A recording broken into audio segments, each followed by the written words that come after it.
Hak masyarakat Hindu Bali kembali dikebiri setelah muncul pengumuman perekrutan tenaga kerja yang dibuat salah satu oknum pencari kerja di media sosial berisi syarat utama bila pelamar berasal dari kalangan non-Hindu.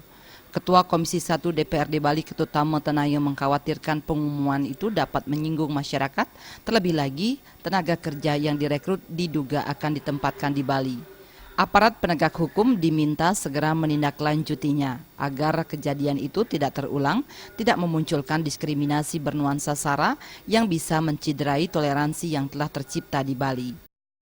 Untuk aparat penegak hukum agar menindaklanjuti ini, jangan sampai hal-hal ini menjadi arahnya ke SARA, itu yang kita khawatirkan.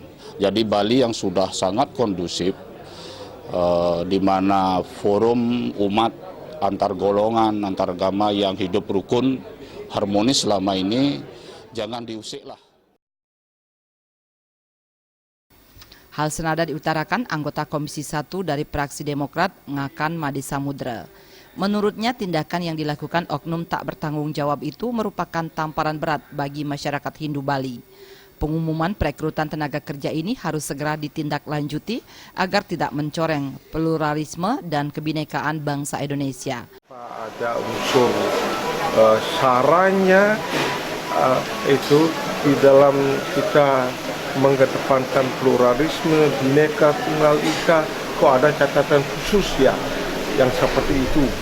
Itu saya memang tidak menolak. Lebih lanjut, untuk memastikan kebenaran pengumuman pencarian tenaga kerja tersebut, Dewan juga akan melakukan koordinasi dengan pihak terkait lainnya. Untuk itu, masyarakat diminta untuk tetap tenang dan dewasa dalam menyikapi persoalan tersebut. Ari Wiratmaja dan Yudi, Bali TV.